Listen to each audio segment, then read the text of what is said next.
Now, I may be slightly biased, however, I really personally believe that New York City is just about one of the best places to ride a personal electric vehicle in the world, be it an electric skateboard, scooter, or my beloved electric unicycle.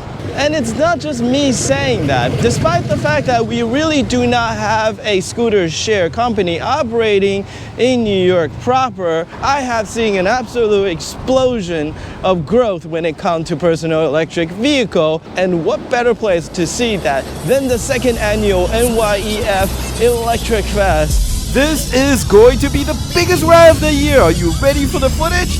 Roll the intro!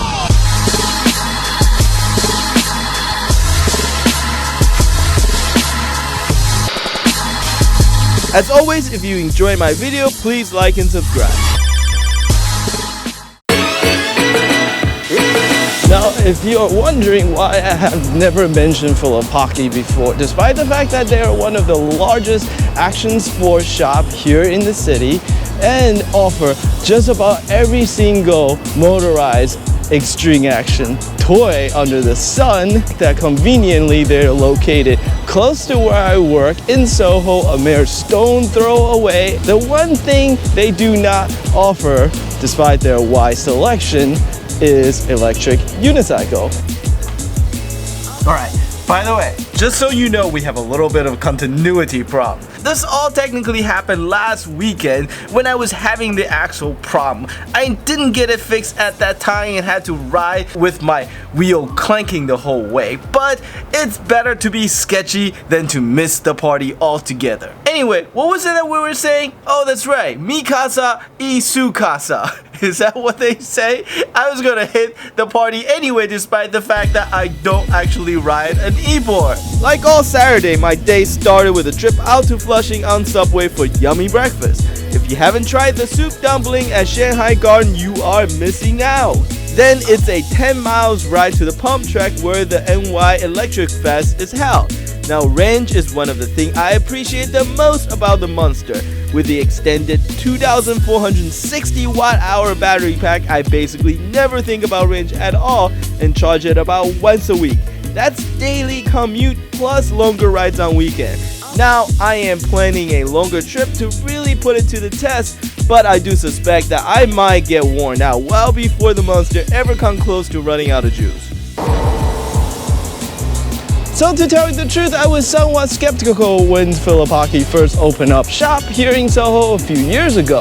It was a tremendous leap of faith on their part, considering that rent is, of course, very expensive here in New York, and the action and e-motoring sports community is really just getting started, so their market is somewhat limited.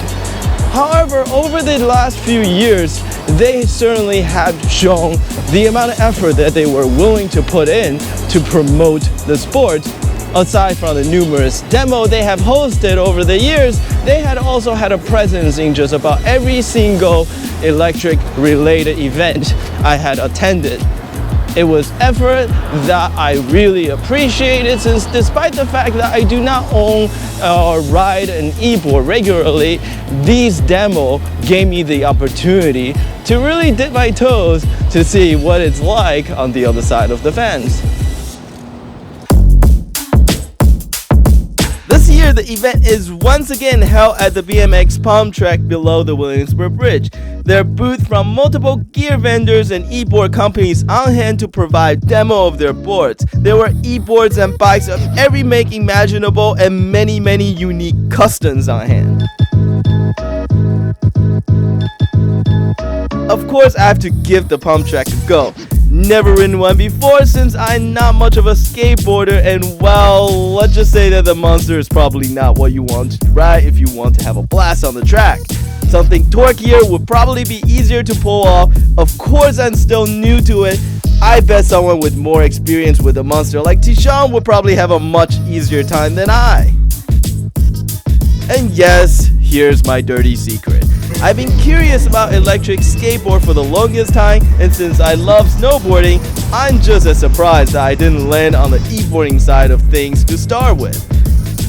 and I got the chance to try some of the latest board release. Now I'm complete noob at this, so you should absolutely ignore my opinion on this, but the Evolve Stoke felt a bit harsh without pneumatic tires, even on the relatively smooth bike path here in Williamsburg.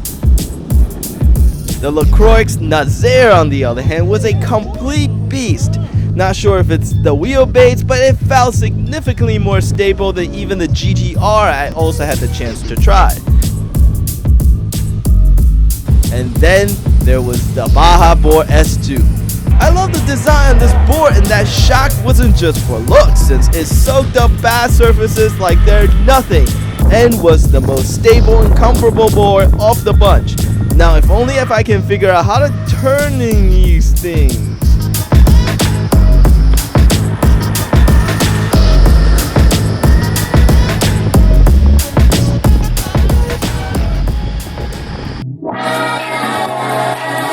Now for the best part of the fest, the humongous group ride.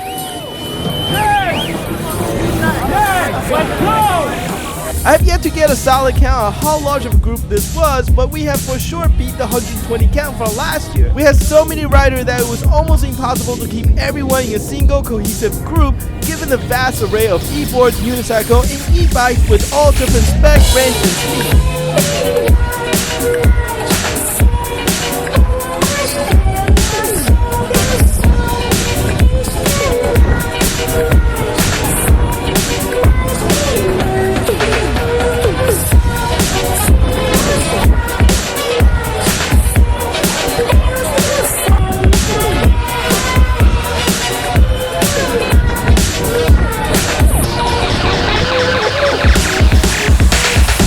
Ride to the after party on 28th Street was fun, but 30 blocks fell a bit short and somewhat anticlimactic.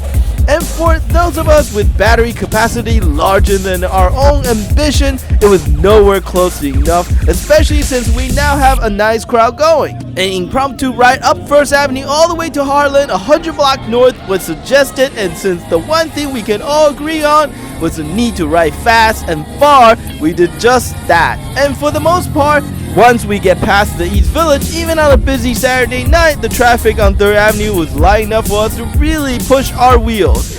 And with a large and very loud crowd, it was like a rolling party stretched out over multiple blocks.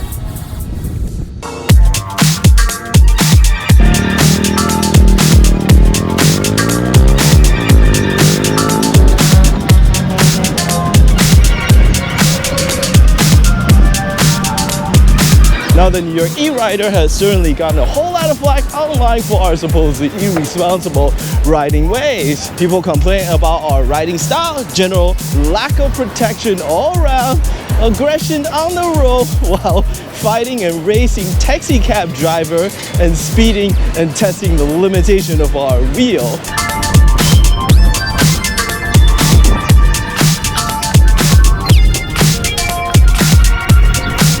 Respectfully refuse to wait for a light when openings are available just to maintain the illusion that we're all somehow adhering to one common social contract while billion-dollar condos rise all around us. New York City is a town that demands the impossible every day, and rules, as they say, are made to be broken.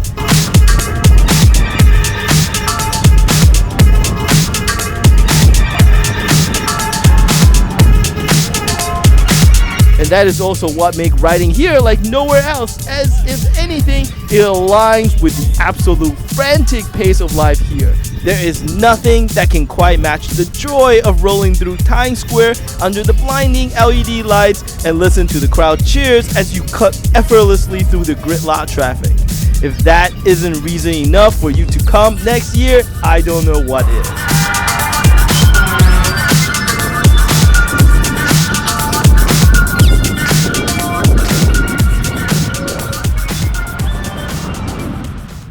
And look at the time, I wasted another 10 minutes of your life, but I hope you enjoyed it. And as always, let me know what you think in the comment section below. Like and subscribe to the channel, and since I am terrible at the social media business, do me a huge favor and help me spread the word. Until next week, thank you.